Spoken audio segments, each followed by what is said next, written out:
नमस्कार साथियों, मैं आपका दोस्त विभोर मोतला एक बार फिर से हाजिर हूँ आप सबके सामने करंट अफेयर की नई क्लास के साथ, जिसमें मैं लेकर आया हूँ आपके लिए महत्वपूर्ण 10 करंट के वो सवाल जो आने वाली सभी प्रतियोगी परीक्षाओं में आपके लिए लाभदायक सिद्ध होंगे।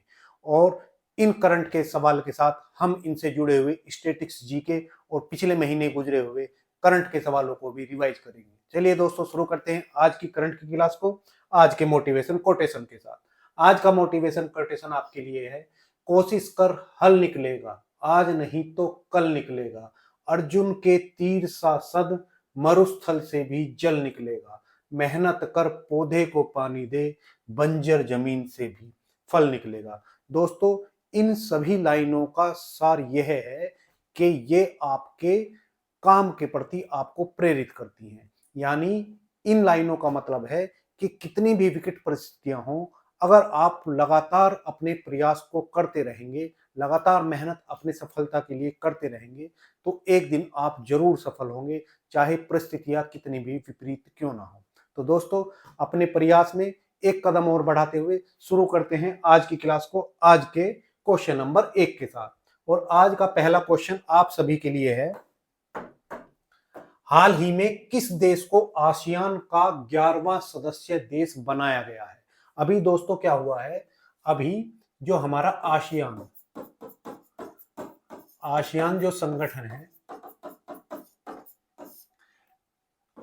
जिसकी 47वीं बैठक या बैठक का आयोजन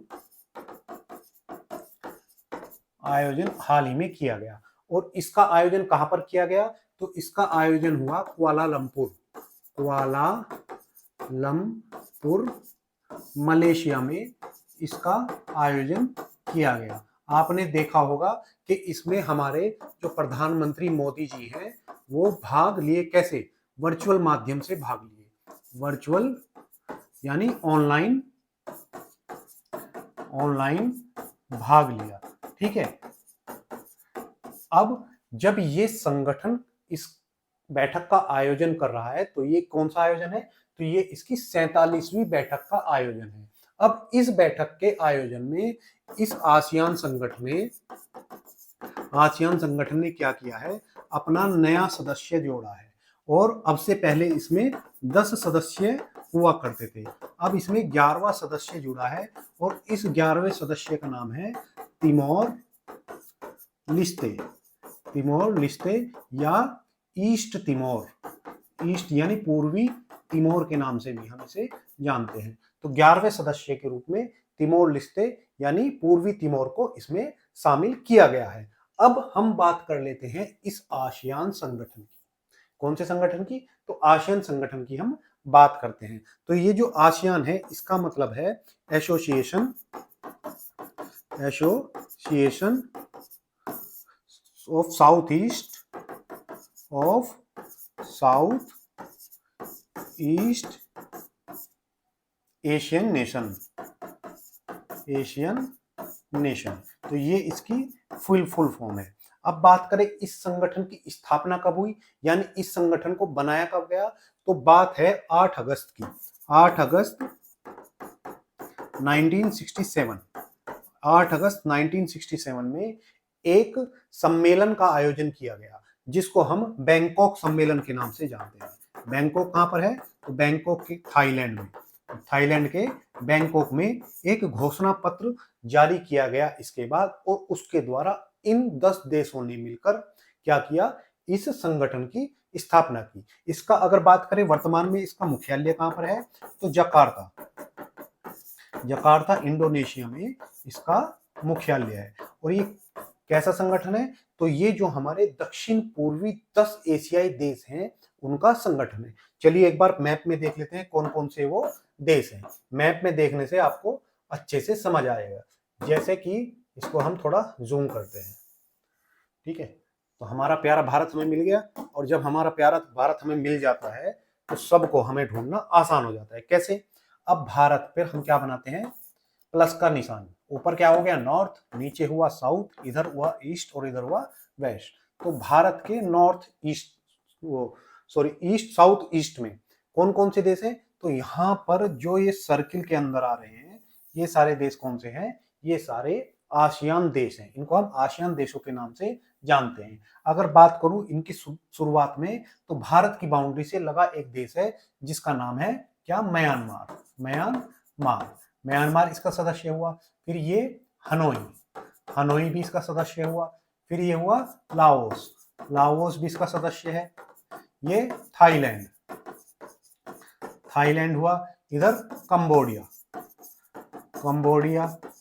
ये मलेशिया, ग्रीन कलर का आपको मलेशिया दिख रहा है। इसके नीचे ये इंडोनेशिया, इंडोनेशिया। और यहाँ पर एक छोटा सा देश जिसका नाम है क्या है, सिंगापुर, सिंगापुर। ये वियतनाम, ठीक है। और ये फिलीपींस, फिलीपींस। अब ये 10 देश थे, 1 2 3 4 5 6 7 8 9 10। ये 10 देश इसमें शामिल थे। अभी यहाँ पर एक देश है जिसका नाम है तिमोर लिस्ते। तिमोर लिस्ते कहां पर गया भाई, ये रहा तिमोर लिस्ते।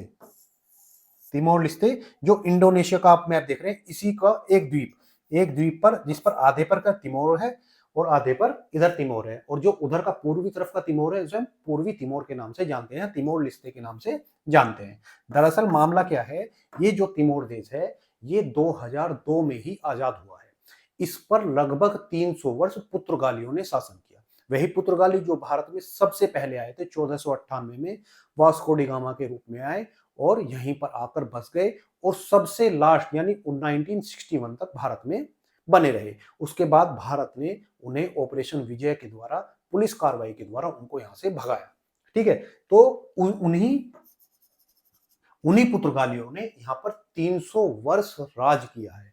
300 वर्ष राज करने के बाद पुर्तगाली यहाँ से जाते हैं 1975 में, यानी 1975 में पुर्तगाली यहाँ से चले जाते हैं। इसको मतलब आजाद करके चले जाते हैं। लेकिन ये आजाद नहीं हुआ क्योंकि ये इंडोनेशिया से लगा हुआ है।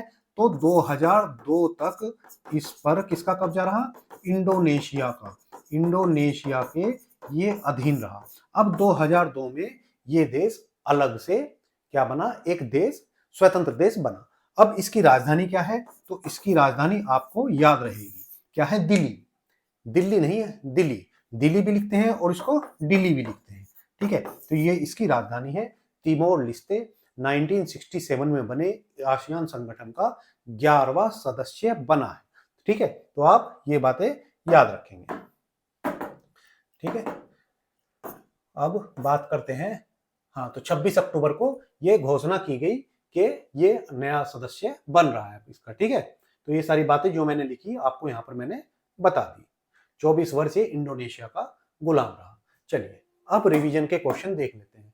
हाल ही में भारत का पहला आधिकारिक रूप से बाल विवाह मुक्त जिला कौन घोषित हुआ है, तो पहला जो भारत का जो बाल विवाह मुक्त जिला घोषित हुआ है उसका नाम है बालोद। बालोद जिला भारत का पहला बाल विवाह मुक्त जिला घोषित हुआ है।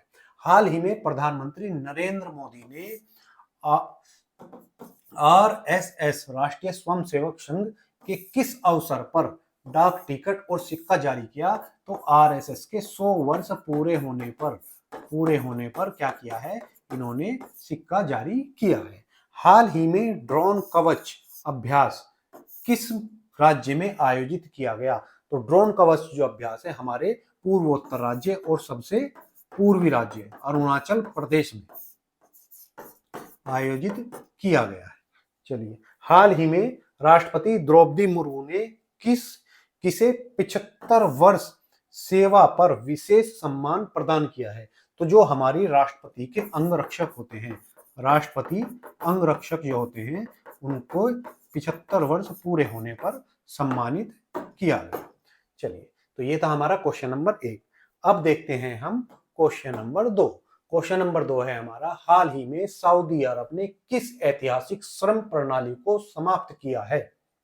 दोस्तों, आपने मानवाधिकार आयोग और बहुत से लोग भारत में जो अपना झंडा बुलंद रखते हैं मानवाधिकार के नाम पर, यानी मानव के अधिकार के नाम पर बुलंद रखते हैं, उसके दुमुंहेपन को जीता जागता उदाहरण आज आपको देखने को मिलेगा।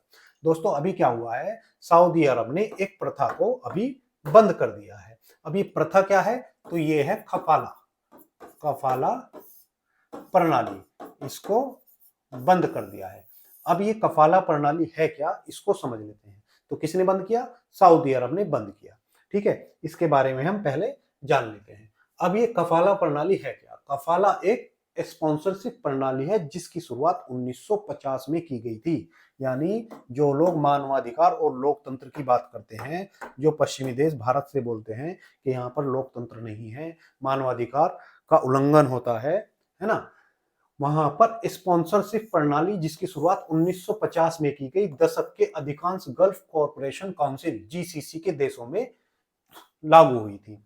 इस व्यवस्था के तहत नियोक्ता को विदेशी मजदूरों पर लगभग पूर्ण नियंत्रण प्राप्त था। यहां से जो लोग पैसा कमाने सऊदी अरब जाते थे तो वो क्या एक तरह से गुलाम बना लिए जाते थे, मोटा मोटा आप ये समझ सकते हैं।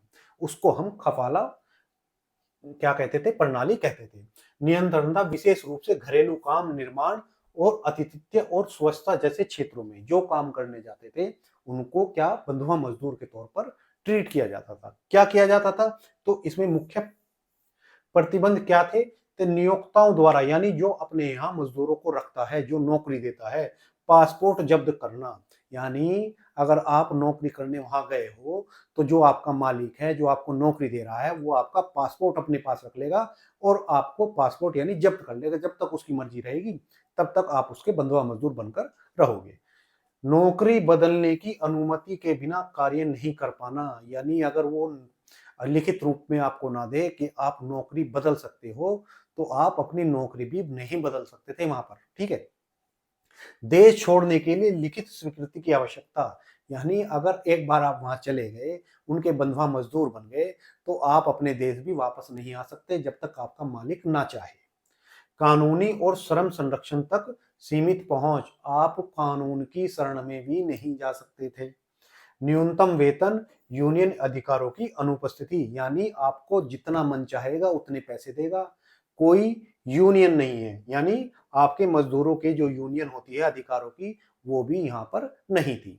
तो ये था कफाला प्रक्रिया जो कहां पर थी? अभी सऊदी अरब में क्या की गई है? समाप्त की गई है। अब सऊदी अरब को क्या चिंता हुई या इतना उसके अंदर प्रेम भाव कैसे जाग गया कि वो खफाला प्रक्रिया को या खफाला प्रणाली को खत्म करना चाहता है? दरअसल चाहता क्या है सऊदी अरब? सऊदी अरब ने एक प्लान बनाया है जिसे हम कहते हैं विजन 2030। क्या?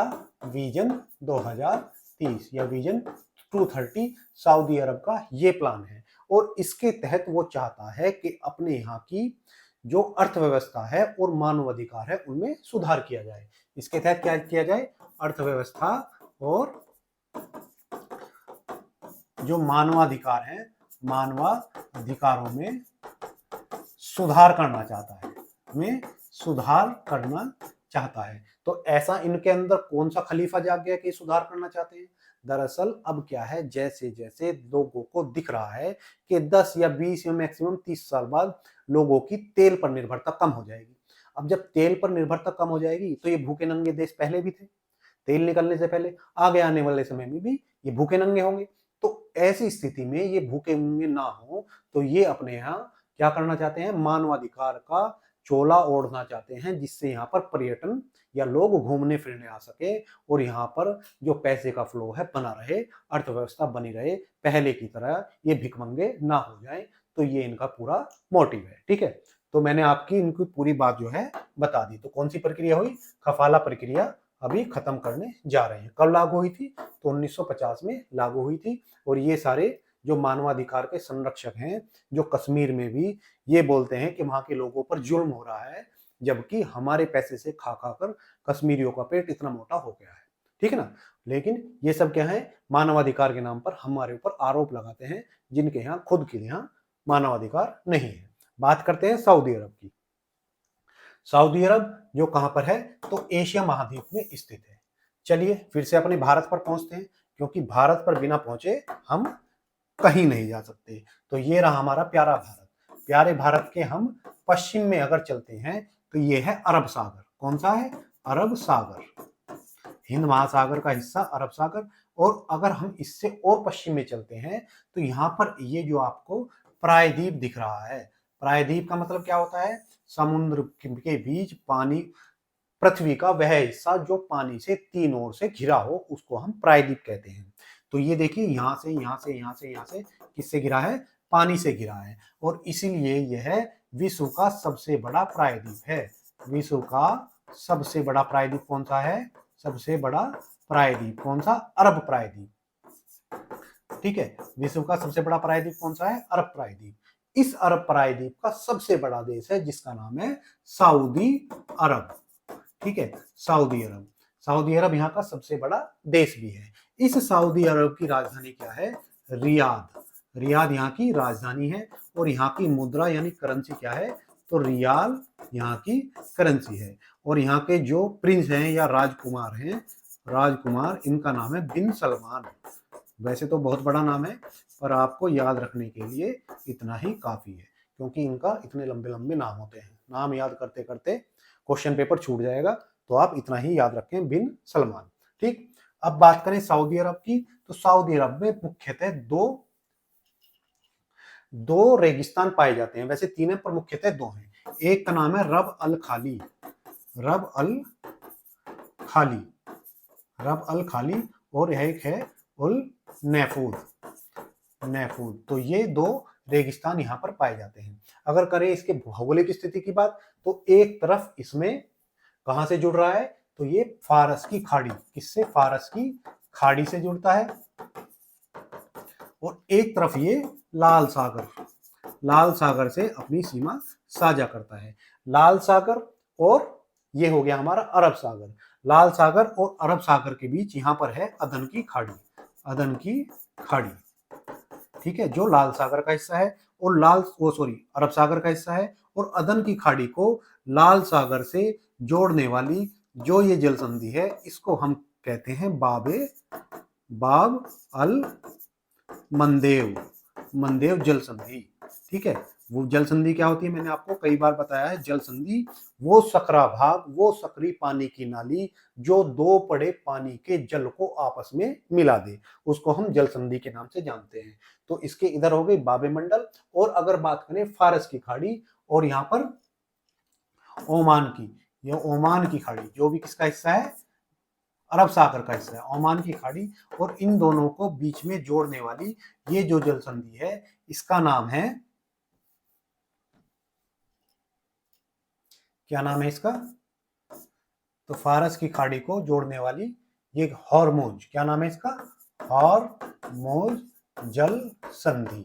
ठीक है, तो ये वाली जल संधि होगी हॉर्मोज जल संधि। अगर हम इसके ऊपर जाएं, तो यहाँ पर गल्फ ऑफ अकाबा है। यहाँ पर क्या है? ये आपको खाड़ी दिख रही है, इसको बोलते हैं हम अकाबा की खाड़ी, अकाबा की खाड़ी। तो अकाबा की खाड़ी कहाँ कहाँ पर है? तो ये मिस्र और सऊदी अरब के बीच है, जिसका एक हिस्सा इजराइल से भी लगता है। इधर आपको मिस्र दिख रहा है। मिस्र में ये जो पानी का बनाया हुआ है, यहाँ से मिस्र को काटकर एक नहर बनाई गई है जो भूमध्य सागर को लाल सागर से जोड़ती है, और इसका नाम है स्वेज नहर, जो किसके अधीन है? तो जो मिस्र के अधीन आती है। तो ये पूरी ज्योग्राफिकल कंडीशन हो गई किसके बारे में? सऊदी अरब के बारे में। चलिए अब रिवीजन के क्वेश्चन देख लेते हैं। हाल ही में गज रक्षक ऐप किसके लिए बनाया गया है? तो आप नाम देखकर ही समझ सकते हैं। गज रक्षक यानी हाथियों पर निगरानी के लिए, हाथी की निगरानी। ठीक है, हाथियों पर निगरानी करने के लिए गज रक्षक ऐप बनाया गया। ठीक, ऐसे ही गज मित्र पहल थी असम की, जो हाथियों और मानव के बीच संघर्ष को कम करने के लिए लागू की गई थी। ठीक है, हाल ही में उन्मेषा महोत्सव 2025 का आयोजन कहाँ हुआ है? तो कहां पर इसका आयोजन हुआ है? तो बिहार की राजधानी पटना में इसका आयोजन किया गया। राजीव वर्मा 1 अक्टूबर 2025 से किस पद पर नियुक्त किए गए? तो ये इंपॉर्टेंट क्वेश्चन है, क्योंकि ये दिल्ली के क्या बने हैं? हाल ही में मुख्य सचिव के तौर पर नियुक्त हुए हैं। दिल्ली के मुख्य सचिव राजीव वर्मा जी हैं। ठीक है, हाल ही में परवीर रंजन किस बल के महानिदेशक बने हैं? तो परवीन रंजन जो हमारी CISF के क्या बने हैं? महानिदेशक के तौर पर हाल ही में नियुक्त किए गए हैं। चलिए अब देखते हैं क्वेश्चन नंबर 3। क्वेश्चन नंबर 3 है, हाल ही में मॉरिशस ने आईएनएस सतलुज द्वारा किया गया संयुक्त सर्वेक्षण किस उद्देश्य के लिए था? अभी क्या हुआ, आपको याद होगा एक देश है मॉरिशस। कौन सा देश है? मॉरिशस। और मॉरिशस के जो पीएम थे वो सितंबर में कहां पर आए थे? भारत की यात्रा पर थे। और यहाँ के पीएम कौन है? तो यहाँ के पीएम थे नवीन चंद्र राम गुलाम। ये कहां पर आए थे? अपनी पत्नी के साथ भारत की यात्रा पर आए थे और भारत के साथ इन्होंने कई समझौतों पर हस्ताक्षर किए थे। उन समझौतों में से एक समझौता था जिसके तहत क्या हुआ था? समझौते हुए थे। इनमें से एक समझौता था जिसमें हमारा रक्षा मंत्रालय ने आईएनएस कौन सा भेजा? आईएनएस सतलज भेजा। किसके लिए? तो जो किस आसपास का समुद्री क्षेत्र है, क्योंकि ये एक टापू वाला देश है, यानी इसके चारों तरफ पानी है, तो इसके पानी के अंदर समुद्र की संरचनाओं का मैपिंग करने के लिए भारत ने आईएनएस सतलुज को भेजा। ठीक है, तो रक्षा मंत्रालय ने अभी घोषणा की है कि हमने ये प्रोजेक्ट कंप्लीट कर लिया है। तो हमारे रक्षा मंत्रालय ने किसके साथ? तो हमारे रक्षा मंत्रालय ने आईएनएस सतलुज को भेजा, जिसने मॉरिशस हाइड्रोग्राफी जो एसोसिएशन है, हाइड्रोग्राफी जो सर्विसेज हैं, उनके साथ मिलकर ये कार्य पूरा किया है। ठीक है, अब इन्होंने क्या है कि समुद्र के अंदर की जो संरचना है उसकी मैपिंग तैयार की है। कितने क्षेत्र में? तो इन्होंने लगभग 35,000 वर्ग नॉटिकल मील। अब ये नॉटिकल मील क्या होता है? तो जो हमारे समुद्र में दूरी नापते हैं उसको हम नॉटिकल मील में नापते हैं। ठीक है, और एक नॉटिकल मील बराबर होता है 1.852 किलोमीटर। तो इतने नॉटिकल मील का इसने हाल ही में सर्वेक्षण किया है। कहां पर किया है? तो मॉरिशस में किया है। क्या किया है? तो इसने हाइड्रोग्राफी सर्वेक्षण, ठीक है, हाइड्रोग्राफी सर्वेक्षण किया है, जिसके इसने पता लगाया है कि मॉरिशस के चारों तरफ कौन कौन से खनिज हैं जो उपलब्ध हैं, या गैस या तेल के भंडार उपस्थित हैं या नहीं है। इसके लिए इसने सर्वेक्षण किया है। बात करें मॉरिशस की, तो मॉरिशस को हम एक बार मैप में देख लेते हैं। तो अभी क्या हुआ है? समुद्र तल की गहराई मापने के लिए ये उद्देश्य के लिए सर्वेक्षण किया है। गहराई मापनी है कि यहाँ पर कितना तेल है। तो रक्षा मंत्रालय ने 26 अक्टूबर को इस बात की घोषणा की थी कि मॉरिशस हाइड्रोग्राफी सर्विसेज ने लगभग 35,000 वर्ग नॉटिकल मील के प्रमुख हाइड्रोग्राफी सर्वेक्षण को सफलतापूर्वक पूरा कर लिया है। मुख्य बातें क्या कर रही? तो मॉरिशस में आईएनएस सतलुज का सफल जल सर्वेक्षण भारत और मॉरिशस के समुद्री संबंधों में एक मील का पत्थर साबित होगा। 35,000 जो मैंने आपको सब बताया वो इसमें लिखा हुआ है। तो ये भारतीय अधिकारी जो मॉरिशस पहुंचे। अब बात करें मॉरिशस की, तो मॉरिशस कहां पर स्थित है? चलिए फिर से एक बार पकड़ते हैं अपने भारत को, और भारत पहुंचाएगा हमें मॉरिशस में। तो ये है हमारा भारत के दक्षिण में हम चलते हैं तो यहाँ पर मालदीव है। मालदीव से और नीचे जाते हैं तो यहाँ पर एक देश आपको दिख रहा होगा, ये छोटू सा देश, किसके? मेडागास्कर के बगल में। यहाँ पर कौन सा है? अफ्रीका का मेडागास्कर द्वीप। मेडागास्कर के बगल में मॉरिशस, जिसकी राजधानी क्या है? जिसकी राजधानी पोर्ट लुइस। क्या इसकी राजधानी है? पोर्ट लुइस इसकी राजधानी है। यहाँ के पीएम नवीन राम गुलाम है और यहाँ की अधिकतर आबादी हिंदू बहुल है। ठीक है, और यहाँ पर ही एक द्वीप था जिसका नाम था चागोस द्वीप इसमें नहीं दिखाया हुआ। तो ये लगभग यहाँ को इनका चागोस द्वीप था, जिस पर किसका कब्जा था? तो यूके के अधीन था। लेकिन भारत की मध्यस्थता के कारण अभी हाल ही में 2025 में चागोस द्वीप को किसको मिला है? तो ये मॉरिशस को यूके द्वारा दे दिया गया है। तो भारत ने ही इसको महत्वपूर्ण भूमिका निभाई कि ये किसको? मॉरिशस को मिल सके। यूके के साथ टाई इसमें किया गया। तो ये हो गया हमारा मॉरिशस, हिंद महासागर में स्थित है। चलिए अब देखते हैं रिवीजन के क्वेश्चन। हाल ही में जारी रिपोर्ट के अनुसार निम्नलिखित में से कौन सा पूर्वोत्तर राज्य 2023 में दंगों के मामलों में सबसे अधिक था? यानी सबसे अधिक दंगे कहां पर हुए 2023 में? तो मणिपुर, क्योंकि यहाँ पर किसका विवाद चल रहा था? तो कुकी और मेती, दो समुदायों के बीच में यहाँ पर विवाद चल रहा था। कुकी एक ईसाई समुदाय है और मेती जो है यहाँ का हिंदू समुदाय है। हाल ही में अंतरराष्ट्रीय एमी पुरस्कार किस भारतीय गायक अभिनेता को उनकी फिल्म चमकीला के लिए मिला? तो दिलजीत दोसांझ जो पंजाबी सिंगर हैं, इनको मिला है। हाल ही में केंद्रीय मंत्रिमंडल ने दालों को आत्मनिर्भर मिशन की अवधि कितनी रखी है? यानी दालों में हम आत्मनिर्भर बन सके, तो ये 2023 का हमारा लक्ष्य है और अवधि कितनी हुई? 6 वर्ष। 6 वर्ष में हम चाहते हैं कि आत्मनिर्भर दालों में हम हो जाएं, यानी बाहर से हमें दाल ना मंगानी पड़े। हाल ही में विमोचन किया गया they will suit you madam किसकी आत्मकथा है? यानी जो हमारी प्रधानमंत्री थी इंदिरा गांधी जी, उनकी मृत्यु के ऊपर एक किताब लिखी गई जिसका नाम है they will suit you madam. और इसके जो लेखक हैं वो कौन है? तो एक वरिष्ठ पत्रकार जो उस समय पे रहे, बवेजा बवेजा, ये इसके लेखक हैं। चलिए अब देखते हैं क्वेश्चन नंबर 4। क्वेश्चन नंबर 4 है आपका,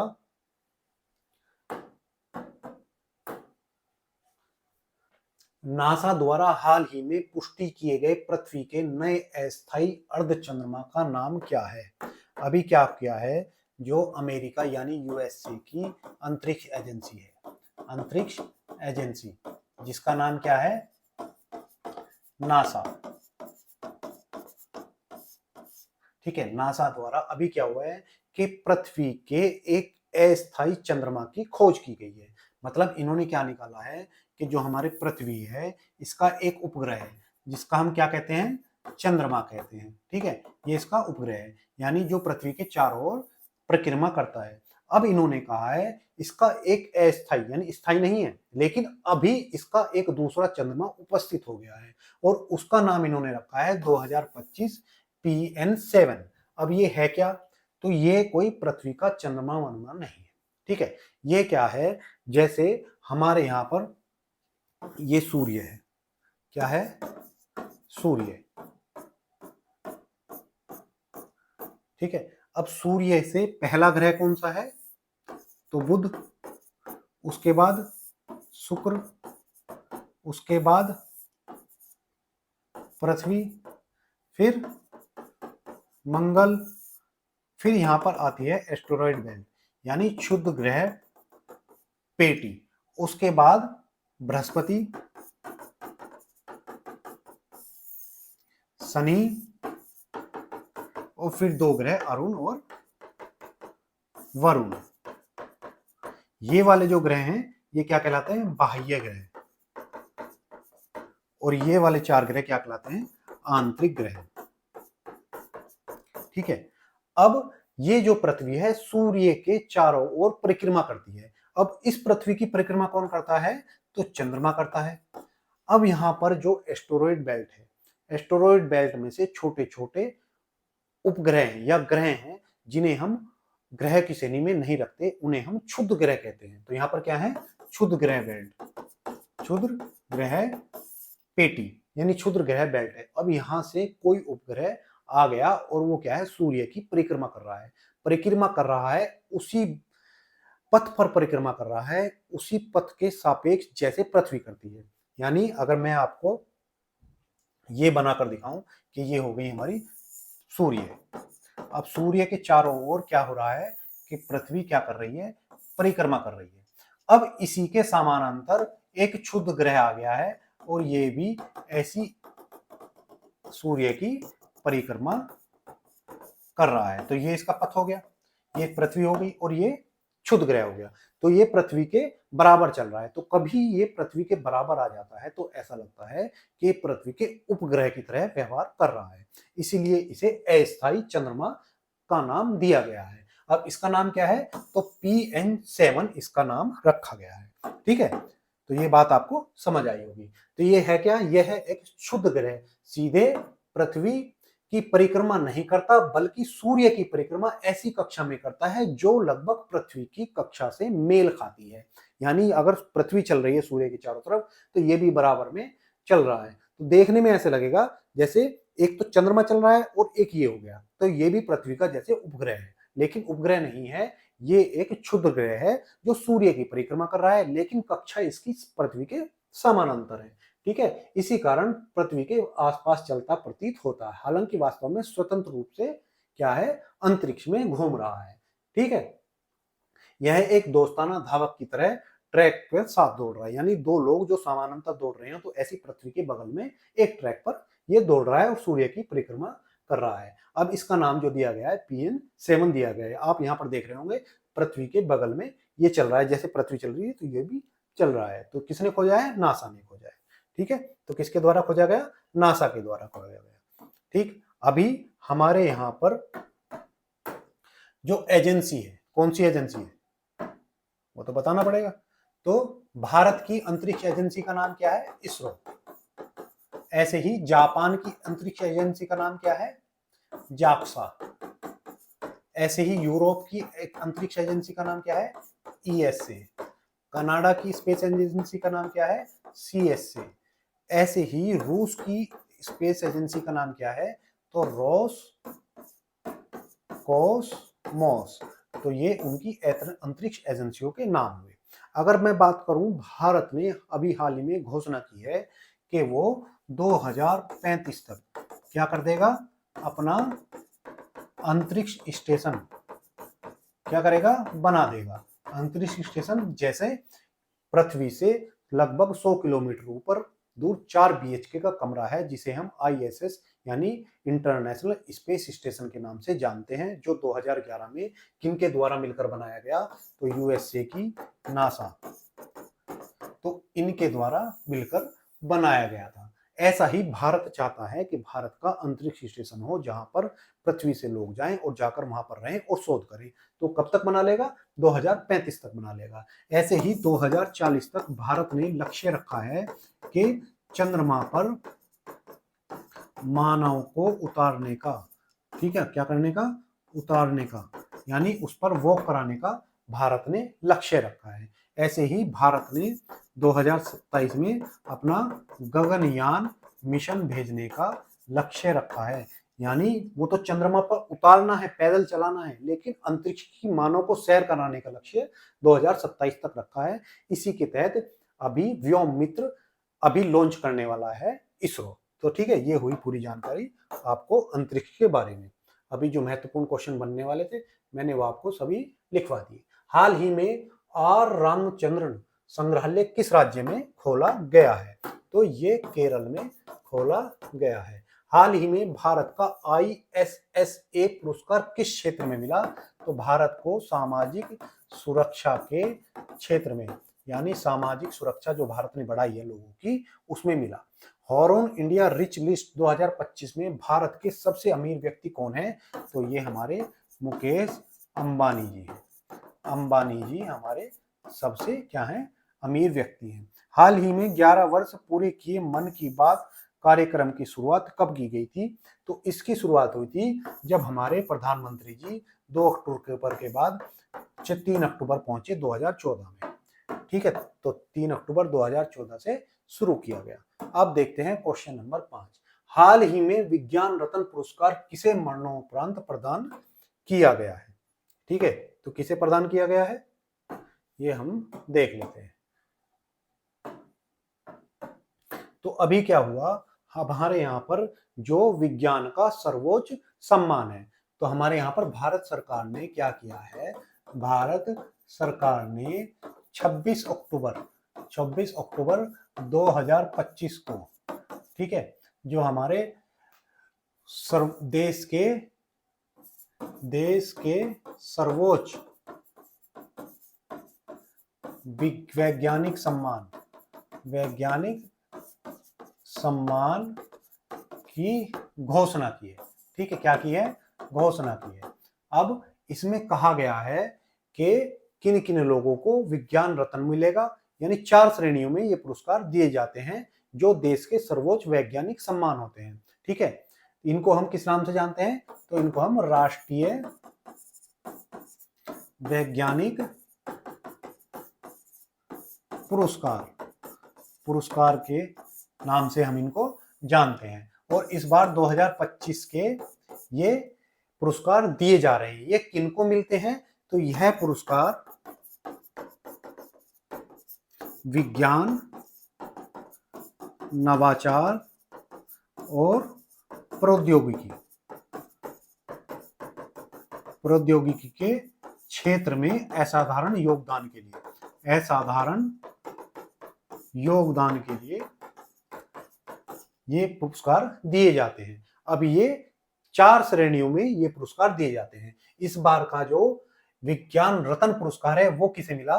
तो वो प्रोफेसर जयंत विष्णु नार्लिकर को मिला। अब ये कितने क्षेत्रों में दिए जाते हैं? तो ये पुरस्कार 4 श्रेणियों में दिए जाते हैं। पहला कौन सा है? तो विज्ञान रत्न, जो मैंने आपको बताया किनको मिला। दूसरा विज्ञान श्री 1 2 3 4 5 6 7 8 व्यक्तियों को इस बार मिला है। किस क्षेत्र में? तो कृषि विज्ञान क्षेत्र में, परमाणु ऊर्जा के क्षेत्र में, जैव विज्ञान के क्षेत्र में काम करने वाले इन्हीं सब वैज्ञानिकों को विज्ञान श्री पुरस्कार मिला। तीसरा जो इसका क्राइटेरिया है वो विज्ञान युवा शांति रूप भटनागर, जो 45 वर्ष से कम आयु के वैज्ञानिकों के लिए दिया जाता है। तो इस बार ये भी कई लोगों को दिया गया। साथ ही विज्ञान टीम पुरस्कार, तो विज्ञान टीम पुरस्कार इस बार का किसे मिला है? तो ये मिला है CSIR के वैज्ञानिकों को मिला है, जिसमें ओरोमा मिशन टीम शामिल है। CSIR की ओरोमा मिशन टीम को इस बार ये पुरस्कार मिला गया है। और इन्होंने क्या किया है? इन्होंने कृषि के विज्ञान के क्षेत्र में उत्कृष्ट सामूहिक शोध किए हैं। किसके क्षेत्र में? तो कृषि विज्ञान के क्षेत्र में उत्कृष्ट शोध के लिए इनको ये पुरस्कार दिया गया है। तो ये कौन सा पुरस्कार है? तो विज्ञान टीम पुरस्कार CSI की ओरमा को मिला। ठीक, अब बात करें विज्ञान युवा शांति, तो ये सारे नाम लिखे हैं, इन सब लोगों को मिला है। आपको जो याद करना है वो विज्ञान रत्न पुरस्कार किसको मिला है और विज्ञान टीम पुरस्कार किसको मिला है। ठीक है, तो ये हो गया हमारे पुरस्कार जो हाल ही में घोषित किए गए। हाल ही में BRO द्वारा बनाई गई विश्व की सबसे ऊंची सड़क किस स्थान पर है? तो ये सबसे ऊंची सड़क जो बनाई गई है भारत की BRO यानी बॉर्डर रोड ऑर्गेनाइजेशन द्वारा बनाई गई है। और ये किस पास में यानी दर्रे में बनाई गई है? तो ये मिंगला पास या दर्रे पर बनाई गई है। आप मुझे कमेंट बॉक्स में लिखकर बताएंगे कि ये मिंगला पास भारत के किस राज्य में उपस्थित है या किस राज्य में है। हाल ही में भूमि प्रशासन और आपदा प्रबंधन राष्ट्रीय सम्मेलन कहाँ आयोजित किया गया? तो हाल ही में भूमि प्रशासन और आपदा प्रबंधन राष्ट्रीय सम्मेलन गांधीनगर, जो किसकी राजधानी है? गुजरात की राजधानी, यहाँ पर इसका आयोजन किया गया। हाल ही में UIDAI ने किस आयु वर्ग के बच्चों के लिए आधार बायोमेट्रिक अपडेट शुल्क माफ कर दिया है? तो 5 से 17 वर्ष के बच्चों के लिए माफ कर दिया है। UIDAI क्या है? तो ये आधार बनाने वाली संस्था है। जो हमारा आधार कार्ड है वो इसके द्वारा ही बनाया गया है। हाल ही में भारत ने विश्व पैरा एथलेटिक्स चैंपियनशिप 2025 में कितने स्वर्ण पदक जीते? तो भारत ने 6 स्वर्ण पदक इस बार जीते हैं। तो कितने जीते? 6 स्वर्ण पदक भारत इस बार जीत पाया है। क्वेश्चन नंबर देखते हैं 6। क्वेश्चन नंबर 6 है, हाल ही में बजरंग सेतु किस प्रसिद्ध पुल की जगह बनाया जा रहा है? अभी दोस्तों एक पुल है बजरंग सेतु, इसका पुराने पुल आप सब लोग जानते होंगे, मैं ऐसा आपसे उम्मीद रखता हूं। बजरंग सेतु जो बनाया गया है ये भारत का पहला क्या है? भारत का पहला कांच का सस्पेंशन ब्रिज है। सस्पेंशन ब्रिज क्या है? सस्पेंशन ब्रिज है। ठीक है, तो भारत का पहला कांच का सस्पेंशन ब्रिज कौन सा है? तो ये बजरंग सेतु है। अब ये बजरंग सेतु कहाँ बनाया गया है? तो ये बजरंग सेतु ऋषिकेश में बनाया गया है। ऋषिकेश में, ऋषिकेश उत्तराखंड में बनाया गया है। ऋषिकेश में कहाँ पर बनाया गया है? तो आप सब लोग एक नाम से परिचित होंगे, उस पुल का नाम है लक्ष्मण झूला। लक्ष्मण झूला वो पुल है जो ऋषिकेश की शान है और हर जाने वाला व्यक्ति वहां पर जरूर घूम के आता है। ठीक है, मछलियों को दाना भी डालते हैं। मछलियों को दाना इसलिए डालते हैं कि दाना डाल दिया तो हमारे पाप धुल जाएंगे और हमारे पास रिचार्ज उपलब्ध हो जाएगा कि हम थोड़े से पाप और कर सकें, है ना। ठीक है, तो ऋषिकेश में लक्ष्मण झूला के स्थान पर, झूले के स्थान पर ये सस्पेंशन ब्रिज बनाया जाएगा। ये जो लक्ष्मण झूला है 1929 में बनाया गया था। 1929 में बनाया गया था और अब ये अपनी लिमिट पूरी कर चुका था। तो इसके स्थान पर अब हम कौन सा पुल यूज करेंगे? तो बजरंग सेतु पुल यूज करेंगे, जो कितने मीटर लंबा होगा? तो इसकी लंबाई होगी, बजरंग पुल की लंबाई होगी 132 मीटर लंबाई। और बात करें इसकी चौड़ाई, तो इसकी चौड़ाई 8 मीटर होगी और इसमें लगभग 90 करोड़ के आसपास लागत लगी है बनाने के लिए। कितनी लागत लगी है? तो इसमें लागत लगी है, ठीक है, इतनी इसमें लागत लगी, 80 करोड़ की इसमें लागत लगी है। ठीक है, तो लक्ष्मण झूले के स्थान पर भारत का पहला कांच का सस्पेंशन ब्रिज बनाया जा रहा है। तो ये ब्रिज आप जो देख रहे हैं ये अभी खुलने वाला है। लगभग 90% इसका काम हो चुका है। दिसंबर 2025 में इसका उद्घाटन भी हो जाएगा। ठीक है, अब बात करते हैं उत्तराखंड की। बहुत दिनों बाद कोई राज्य आया है तो उसको हम अभी चीर फाड़ कर लेते हैं, जिससे हमारे एग्जाम में अगर कोई क्वेश्चन बने तो हम उसे निपटा लें वहीं कभी। ठीक है, तो उत्तराखंड जिसकी सीमा हमारे यूपी से भी साझा होती है। ठीक है, कैसा है? एक सीमावर्ती राज्य है। सीमावर्ती यानी जिसकी सीमाएं किसी विदेशी राज्य से भी साझा होती है। तो इधर वाली सीमा इसकी नेपाल से और ऊपर वाली तिब्बत, जिस पर चीन ने गैरकानूनी कब्जा किया हुआ है। इधर वाली सीमा इसकी किससे मिल रही है? तो हिमाचल प्रदेश से। नीचे वाली हमारी यूपी से और इधर हरियाणा से, उत्तराखंड। अब बात करते हैं उत्तराखंड की राजधानी। इसकी राजधानी देहरादून। देहरादून इसकी राजधानी कब की है? तो शीतकाल की। और गर्मियों की इसकी राजधानी क्या है? तो गैरसैंण इसकी ग्रीष्मकाल की राजधानी है। ठीक है, गर्मियों में ऊपर पहाड़ियों पर चले जाते हैं गैरसैंण में, और जैसे ही बर्फ पड़ती है तो देहरादून में आ जाते हैं कि भैया ठंड बहुत है। बात करते हैं यहाँ के सीएम की, तो धामी जी यानी पुष्कर धामी जी यहाँ के सीएम हुए।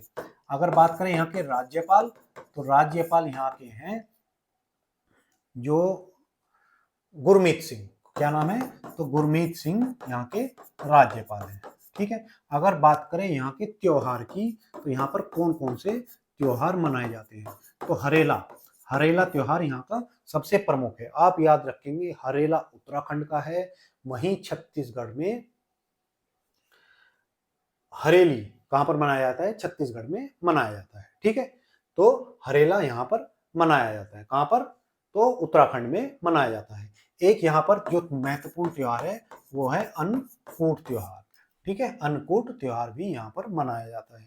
यहाँ पर एक बांध है, भारत का सबसे ऊंचा बांध, भागीरथी नदी पर।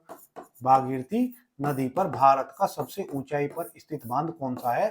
आप कमेंट बॉक्स में मुझे लिखकर बताएंगे कि भारत का सबसे ऊंचाई पर स्थित बांध कौन सा है। अब बात करते हैं यहाँ के उपस्थित नेशनल पार्क। तो राजा जी जिम कॉर्बेट, जिम कॉर्बेट जिसका नवीनतम नाम क्या है? Ramganga, Ramganga national park.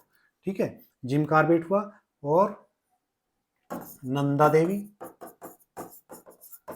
नंदा देवी और फूलों की घाटी। ठीक है, तो ये हमारे क्या हुए? नेशनल पार्क हुए। ठीक है, तो फूलों की घाटी, नंदा देवी, जिम कॉर्बेट, राजा जी, और एक जो बचा वो है गंगोत्री। ठीक, अब बात करते हैं यहाँ की सीटों की। यहाँ पर सीट कौन कितनी कितनी है? तो यहाँ पर विधानसभा की 70 सीटें हैं, लोकसभा की 5 सीटें हैं, और राज्यसभा की कितनी सीटें हैं? तो राज्यसभा की यहाँ पर 3 सीटें हैं।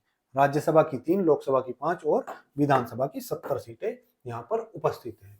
व्योम मित्र रोबोट किस मिशन के तहत अंतरिक्ष में भेजा जाएगा? तो मैंने अभी आपको बताया किस मिशन के तहत, तो जो हमारा गगनयान मिशन है, हाल ही में कोल इंडिया ने पहली संपूर्ण महिला संचालित केंद्रीय स्टोर इकाई कहां शुरू की गई है? तो मैंने आपको बताया था कि पहली जिसमें सिर्फ महिलाएं काम करेंगी वो कहां पर, कोरबा, कोरबा छत्तीसगढ़ में शुरू की गई। हाल ही में 10वां राष्ट्रीय स्तरीय प्रदूषण प्रतिक्रिया अभ्यास नेट पोल एक्स कहां, किसने आयोजित किया? तो किसने? आईसीजी, इंडियन कोस्ट गार्ड, भारतीय तट रक्षक बल ने आयोजित किया। वर्तमान में इसके हेड कौन है? आप मुझे कमेंट बॉक्स में लिखकर बताइएगा, क्योंकि हाल ही में उनकी नियुक्ति की गई थी, मैंने आपको करंट में पढ़ाया है। हाल ही में 68वां राष्ट्रमंडल संसदीय सम्मेलन कहां आयोजित किया गया? तो राष्ट्रमंडल मैंने आपको बताया था कॉमनवेल्थ गेम्स, जो ब्रिटेन के कभी उपनिवेश रहे हैं, उनका सम्मेलन कहां पर हुआ था? तो ब्रिज टाउन बारबडोस में इसका आयोजन हुआ था। ब्रिज टाउन जो कहां पर है? बारबडोस। ये कहां पर है? तो ये मध्य अमेरिकी देशों में एक टापू पर स्थित देश है। क्वेश्चन नंबर 7 देखते हैं। हाल ही में भारत सरकार ने कौन सी नई प्रणाली शुरू की है जो औषधियों के लाइसेंसिंग को ऑनलाइन करेगी? अभी हमने पढ़ा था कि छिंदवाड़ा, छिंदवाड़ा ये कहां पर है? छिंदवाड़ा एमपी में। अभी क्या हुआ था? कफ सिरप पीने से, कफ सिरप यानी खांसी की दवाई पीने से 24 बच्चों की मौत हो गई थी। तो 24 बच्चों की क्या हुई थी? मौत हुई थी। और इसमें क्या था कि इसमें जो औद्योगिक यानी जो इंडस्ट्री में रसायन प्रयोग किया जाता है उसकी मात्रा लगभग 48% पाई गई। ठीक है, यानी जो मानव के लिए हानिकारक ड्रग्स है उसकी मात्रा इसमें अधिक पाई गई थी। तो अभी हमारी जो सरकार है उसने क्या किया है? उन्होंने ONDS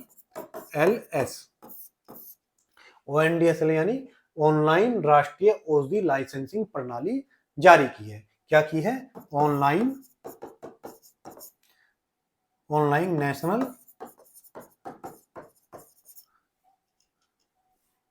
drugs licensing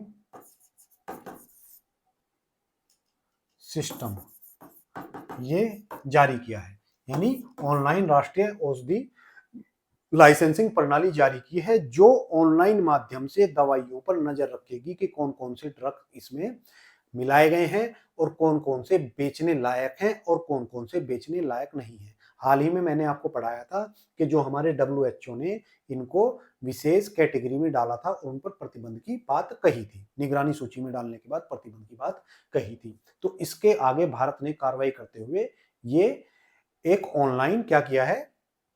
portal launch किया है जिसके द्वारा हम ऑनलाइन दवाइयों पर नजर रखेंगे। ठीक है, ये कैसी प्रणाली है? तो ONDS प्रणाली है जिसके तहत ये किसकी पहल है? तो ये CDS यानी सेंट्रल ड्रग्स, एक बार लिख लेते हैं, सेंट्रल ड्रग्स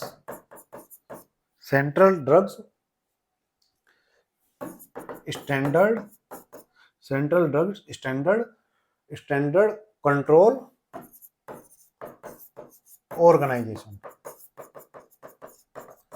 तो इसने इसको शुरू किया है, तो भारत सरकार की मदद से इसने शुरू किया है। जो किस पर नजर रखेगी? तो ये अभी इन कफ सिरप पर नजर रखेगी। ठीक है, तो इसकी घोषणा किसने की थी? तो इसकी घोषणा की थी WHO ने। किसने?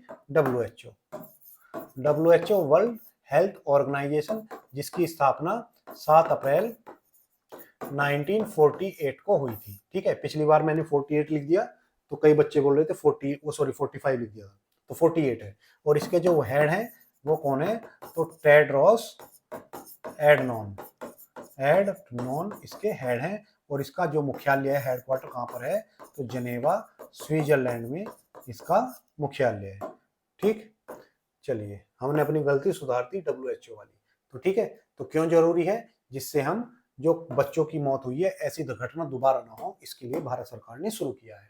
हाल ही में विश्व पैरा एथलेटिक्स चैंपियनशिप 2025 कहां आयोजित की गई थी? तो ये हमारे दिल्ली में। कहां पर? दिल्ली में इसका आयोजन किया गया।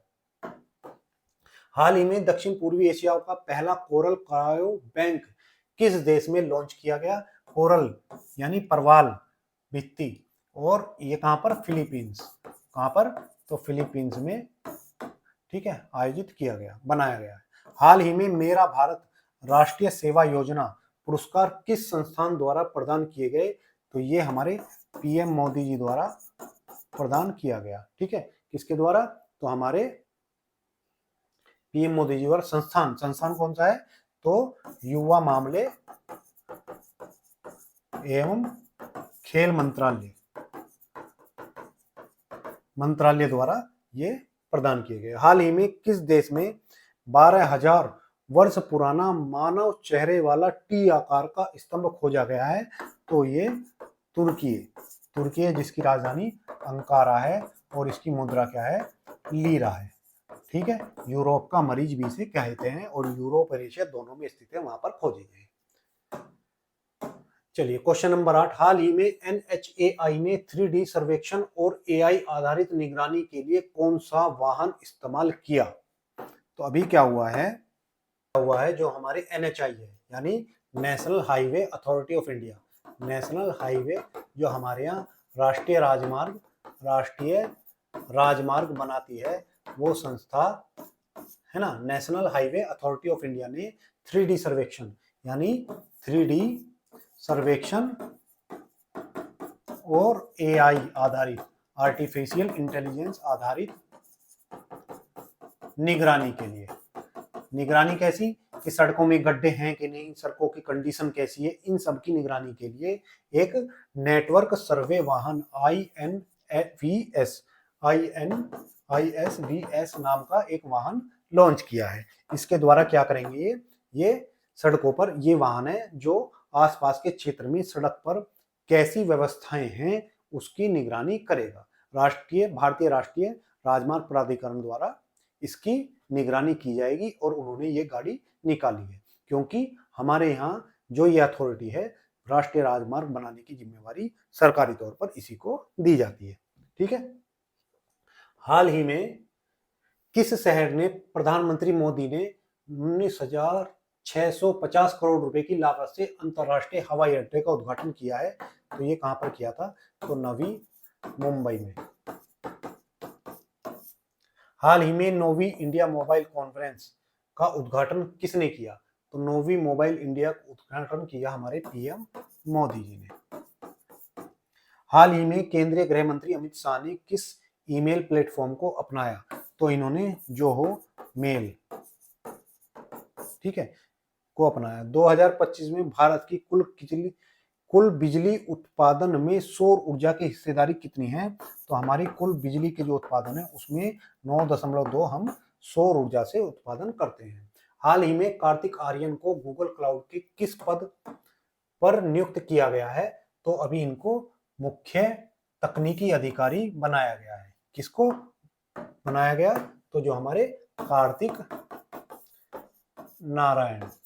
नारायण जी को बनाया गया, ठीक है। किसका? तो जो हमारा गूगल क्लाउड है, गूगल क्लाउड का मुख्य तकनीकी अधिकारी। और ये घोषणा किसने की? तो इसकी घोषणा गूगल के सीईओ, और यहाँ के वर्तमान सीईओ कौन है? तो सुंदर पिचाई जी ने की। हमारी जो क्या है, भारतीय हैं, तो गूगल के सीईओ इसने बात की घोषणा की है। चलिए, तो ये हमारा गूगल हो गया, इस बात की घोषणा हो चुकी है। हाल ही में मोरा होउ चोंगबा त्योहार किस राज्य में मनाया गया? तो ये कहाँ का त्योहार है? तो मणिपुर का त्योहार है। हाल ही में भारत किस अंतरराष्ट्रीय संगठन की विश्व कांग्रेस की अपनी पहली रेड लिस्ट जारी करेगा? तो IUCN, international convention on union convention national research. हाल ही में DRDO ने भारत की पहली सॉफ्टवेयर परिभाषित रेडियो आर्किटेक्चर को कौन सा संस्करण लॉन्च किया है? तो इन्होंने अभी IRS से 1.0 संस्करण लॉन्च किया है। हाल ही में चर्चा में आया सर क्रीक विवाद भारत के किस सिद्धांत पर अपनी सीमा निर्धारित करने का दावा करता है? तो जो हमारा थाल वेग सिद्धांत, ये इस सिद्धांत पर करता है। सरक्रीक जो भारत और पाकिस्तान के बीच एक विवाद का कारण है, समुद्र से लगने वाला क्षेत्र है। अब आप मुझे बताएंगे कि भारत के किस प्रदेश की सीमा इस क्षेत्र से लगती है। आज का अंतिम क्वेश्चन देख लेते हैं।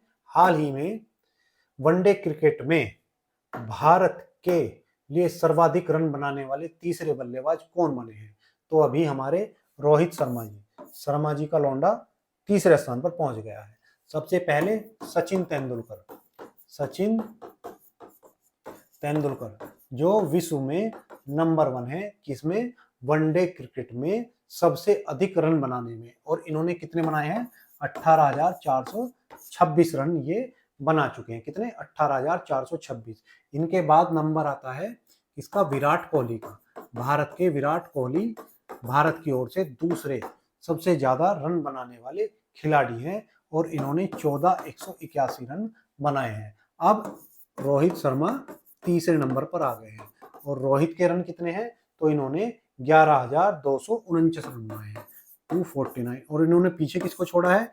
तो ये सौरव गांगुली को पीछे छोड़ा है। और सौरव गांगुली के कितने रन थे? तो सौरव गांगुली के 11,121 रन थे। ठीक है, तो इनको पीछे छोड़कर तीसरे स्थान पर पहुंच चुके हैं। ठीक है, तो ये हमारे शर्मा जी के लड़के, ठीक है, तीसरे नंबर पर, और शर्मा जी के दामाद दूसरे नंबर पर है। ठीक है, तो ये थी हमारी आज की क्लास। आशा करता हूं मेरा ये प्रयास आपको पसंद आया हो। तो कृपया दोस्तों, अगर आपको मेरा पढ़ाया हुआ अच्छा लगता हो, अगर मैं आपके लिए प्रयास सही कर रहा हूं, तो अपने दोस्तों से इसको साझा कर दीजिए। वीडियो को लाइक तो कम से कम कर दीजिए, उसमें तो आपका कुछ जाता नहीं है। तो वीडियो को लाइक करें और चैनल को सब्सक्राइब करें। धन्यवाद।